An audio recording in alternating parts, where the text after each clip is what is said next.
everyone. Hello from the 7 News Digital Sports Desk. I'm Sports Director James Wicks. Joining me is Sports Reporter Mark Lowe. Breaking news out of Eisenhower's head coach Barrett Matthews has resigned from his position as the head football coach after a 1-9 year. Now, Mark, you were the one who figured this out. LPS officials texted you first, broke the news. What were your initial thoughts on that? Yeah, we kind of had a feeling that this was coming. Yesterday on Thursday, this was recorded on a Friday.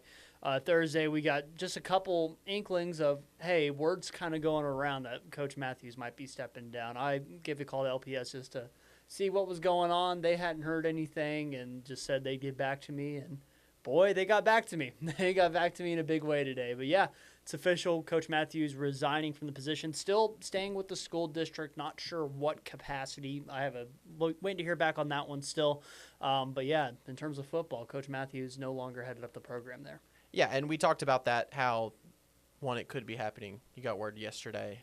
Where does this leave them, right? Because you got to think, he came in just this year to replace Javon Harris after what some have said. This is what I've been told by multiple people close to the program, that this is the worst Eisenhower team they've seen, and this is the worst that they've performed. Now they're going to be forced to move in a different direction. What does this say about where the program is right now, and where do they go from here? Yeah, for sure. I completely agree with them. I mean, I've lived in Lawton my whole life. This is, I think, the worst I've ever seen Eisenhower, also 1-9. Again, Eisenhower, at least in my days whenever I was going to high school with all that, it's, Eisenhower was not great, but they were still a playoff team. And, of course, that's 6A, whatever else have you.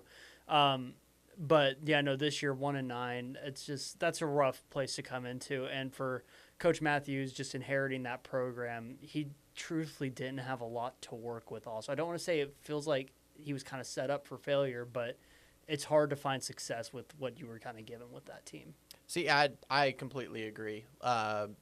Look, they went 1-9.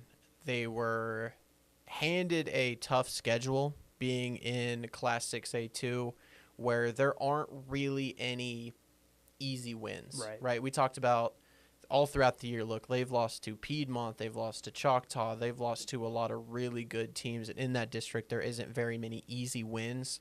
The one that I think you could point to was maybe Northwest Classen, but Northwest Classen, look, you touched on what you've seen out of Eisenhower when you were in high school. As somebody who played against Northwest Classen on 4 different occasions, they were never that good of a football team.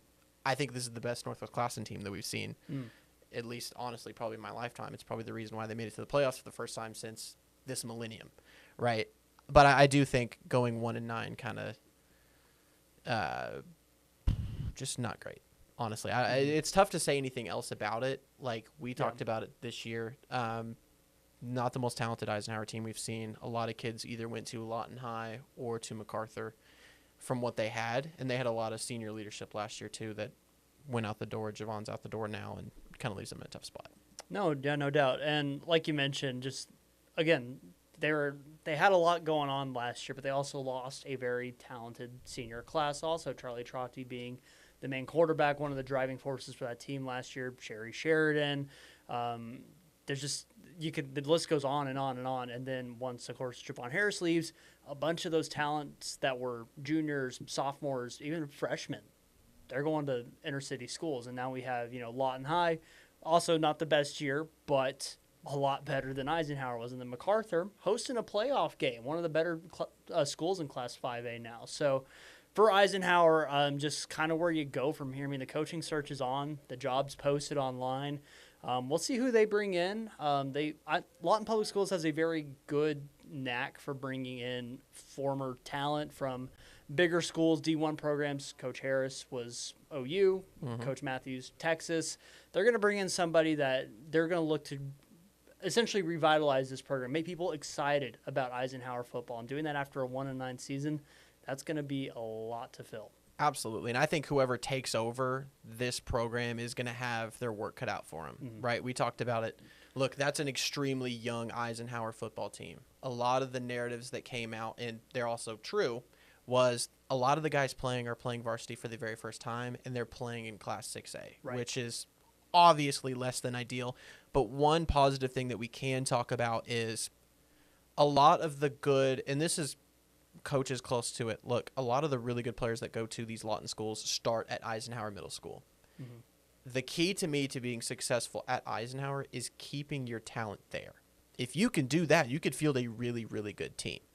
When that's not the case, that's when you run into trouble. The hard part is keeping that, and then you're going to bring in a new coach where, say you go to Eisenhower Middle School and you're thinking about going to a different school, you see MacArthur just won their district. Yep. Lawton High is moving in a positive direction with Coach Lorenzo Williams. And then there's that big question mark on the west side.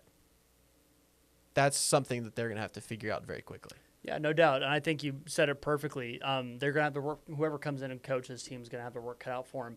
And essentially the way to do that is, it sucks, but you're going to have to recruit within your own school district, which is insane to think about, by the way. But to keep those kids on the west side, you got to make that high school team an attractive place to want to play also. And if you can't do that, you're kind of up a creek, like we mentioned with MacArthur, Lawton High, both moving in very, very positive directions. I think one of those two teams will make it to at least the state semifinals in the next couple years.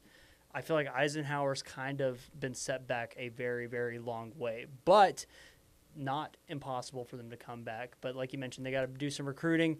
They got to figure out who they are. They're kind of going through an identity crisis right now, and they need to figure out somebody who tells them what they are and make sure that everybody knows what they are. They have really talented kids right now, like you mentioned, super young. I think that they're in a good spot. The morale over there, can't imagine it gets much lower than this.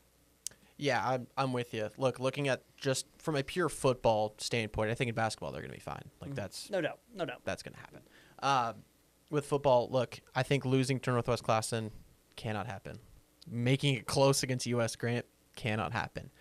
They need to slowly work their way back up, like we saw with Javon Harris, where they would win possibly a city game, maybe schedule an easier non-district game where you don't play Carl Albert would probably help just a little bit, but I don't know if that's necessarily on the head coach or anything in particular. And then maybe you steal a game against a Southmore, right? Like at least the last couple of years, they beat Southmore not too long ago at Cameron Stadium. Now that's kind of out the window from what we saw last year. But obviously there's a lot of moving parts. Do you have any final thoughts on this? Looking forward to maybe who they hire in the near future, maybe? Not sure on potential coaching candidates yet. Again, I mean, this is still just breaking news, like literally about an hour and a half ago from this time of this recording. So, again, whoever they bring in, I'm confident LPS is going to find somebody that is going to raise some eyebrows, or some fans from these OU Texas teams or these Big 12 teams are going to raise an eye like, I remember that guy playing against OU or OSU back in early 2000s, early 2010s, whatever it may be. But regardless, I think someone's just got to come in and revitalize Eisenhower's program. They got to make kids and fans especially excited about it. You know, make the boosters really love that team, like we love to mention. But for Eisenhower, man, like we mentioned, it's just they're in a spot, and they need to find a way to dig themselves out of it. And I think in the next couple years they will, but I think it's going to be a rough couple years over at Eisenhower while they go through this. Absolutely, and we'll have to see how this all unfolds, and we will keep you posted on the Eisenhower job opening. Of course, with a lot of the Gridiron 7 football action, today's the first round of the playoffs. We're incredibly excited. We will have our finger on the pulse on the Eisenhower job and so much more from Southwest Oklahoma, so stay tuned.